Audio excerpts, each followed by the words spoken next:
पीली साड़ी पहने जो महिला आप देख रहे हो, ये दिखने में भले ही आपको मासूम लग रही हो, लेकिन ये जीते जी अपने पति को खा गई। और सबसे हैरान करने वाली बात यह है कि इस जनता नाम की महिला ने अपने पति को इस दिव्यांग आदमी से मरवाया है। स्क्रीन पर आप जो विकलांग आदमी देख रहे हो, इसने ही महिला के पति को चाकू घोंप कर मौत के घाट उतार दिया। अब यहाँ पर कुछ सवाल आपके मन में उठ रहे होंगे कि एक विकलांग आदमी ने सही सलामत आदमी को इतनी बुरी तरह कैसे मार दिया।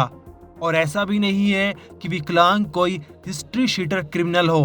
पहली बार इसका क्राइम की दुनिया से ताल्लुकात हुआ और सीधा इसने एक आदमी की जिंदगी खत्म कर दी। और दूसरा सवाल ये है कि आखिर क्यों इस दिव्यांग आदमी ने जनता के इशारे पर इसके पति की हत्या कर दी।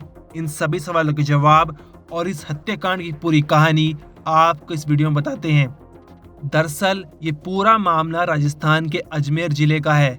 यहाँ 29 साल की जनता अपने 42 साल के पति मस्तान के साथ रहती थी, लेकिन पिछले 1 साल से जनता का अवैध संबंध 29 साल के विकलांग बशीर खान के साथ चल रहा था और इसी के चलते दोनों ने मिलकर मस्तान की हत्या कर दी। यहाँ पर जनता बहुत शातिर निकली। पुलिस की गिरफ्त से बचने के लिए उसने एक खौफनाक प्लान बनाया।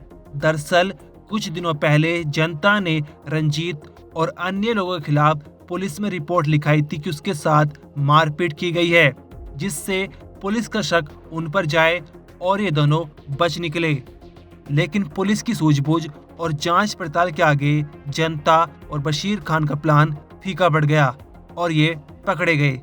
आइए अजमेर की एसपी वंदिता राणा से जानते हैं इस मामले की पूरी डिटेल। 8 तारीख को लगभग सुबह में 8 बजे एक डेड बॉडी जो है वो मिली थी नसीराबाद सदर थाना क्षेत्र के अंदर हाउसिंग बोर्ड के पास में, जो जिसका गला कटा हुआ था, जिससे ये क्लियर था कि ये जो मैटर है ये मर्डर का है।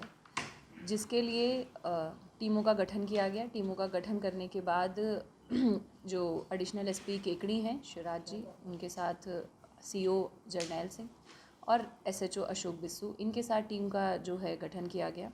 गठन करने के बाद पता करने की कोशिश की गई कि इस पूरे घटनाक्रम को किसके अंजाम दिया गया है।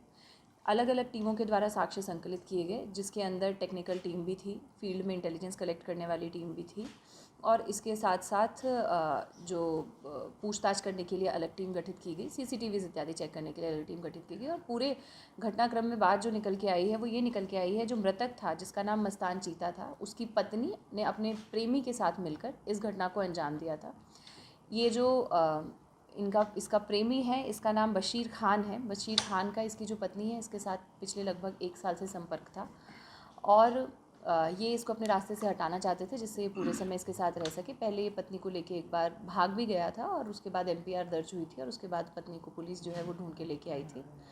अब इन्होंने बहुत ही चालाक तरीके से उस मृतक को एक सुनसान जगह पर बुलाया और कि उसको पैसों की आवश्यकता थी कि तुम आओगे तो तुम्हें पैसे वहाँ पर दे देंगे, इस बात को कह के बुलाया। बुलाने के बाद जैसे कि शराब का सेवन करवाया। शराब के सेवन के बाद जब वो बेहोशी की हालत में हो गया, तब उसके ऊपर वार करके उसका मर्डर कर दिया गया।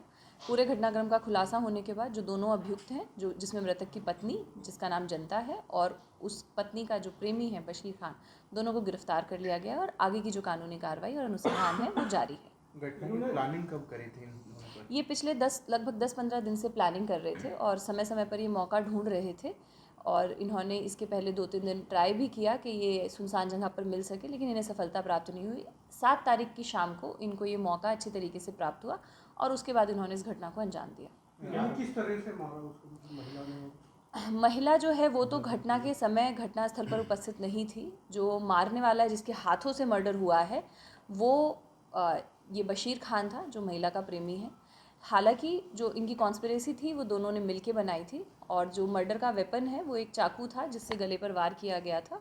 वो वहीं पर मौके पर पुलिस टीम को उस समय पर ये जो फेंक के चला गया था वो मिल गया था और बाकी का जो घटनाक्रम है वो अनुसंधान किया जा रहा है। क्या फेंके लाया था इसको और मर्डर है उसी घटनास्थल पे हुआ है, पहले कहीं वारदात को उसने अंजाम दिया फिर यहाँ फेंकी थी?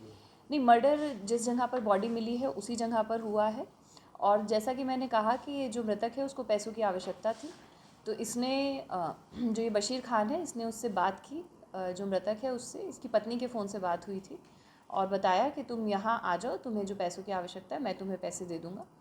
तो इस बात पर उसको बुलाया। बुलाने के बाद जैसे सामान्यतः होता है कि शाम के समय वो अपना डिफेंड करने में सक्षम नहीं था और उस समय पर उसने इसको प्राण के घात उतार दिया। पत्नी की जानकारी वो पति को थी पहले से कि भाई वो उसके संपर्क में है या संपर्क की जानकारी जो है, बाकी तो काफ़ी कुछ चीज़ें अनुसंधान का विषय है, लेकिन हम ये मान सकते हैं कि एटलीस्ट इतना तो पता ही था कि संपर्क में है, क्योंकि पहले भी पत्नी जो है वो उसके साथ चली गई थी और उसके बाद MPR भी दर्ज हुई थी और तब वो वापस आई थी। पुलिस को कैसे पता चला कि इन्होंने मारा है? कैसे पहुंची पुलिस? जैसा कि मैंने कहा, पहले तो एक चीज़ तो ये थी कि शक भी था, क्योंकि इनके जो संपर्क के बारे में जब आस पड़ोस से पता किया गया, तो क्योंकि पत्नी का अफेयर चल रहा था तो ऐसे में पुलिस को शक भी होता है। इसके साथ हमारी टेक्निकल टीम ने, CCTV टीम ने, सभी ने जो एविडेंस गैदर किए, हर एक एविडेंस जो है वो इन्हीं की तरफ पॉइंट कर रहा था और उसके बाद इन्वेस्टिगेशन करने पर और साइंटिफिक तरीके से पूछताछ करने पर इन्होंने अपना पूरा का पूरा जुर्म कबूला और इन्होंने कन्फेस किया कि किस तरीके से इन्होंने इस पूरी घटना को कारित किया है। अब पुलिस जो है सारे एविडेंस, ठोस सबूत इकट्ठा करके फाइल बना के इनके खिलाफ कानूनन कार्रवाई जो है वो जितनी सख्त से सख्त हो उसके लिए प्रयासरत है। आपराधिक रिकॉर्ड अभी तक इस प्रकार का कोई आपराधिक रिकॉर्ड इनके खिलाफ सामने नहीं है। अभी तक के अनुसंधान में इन्हीं दोनों के नाम सामने आए हैं। आगे अनुसंधान में अगर कोई सामने आता है तो अग्रिम कार्रवाई की जाएगी, लेकिन अभी तक इन्हीं दोनों की भूमिका आई है।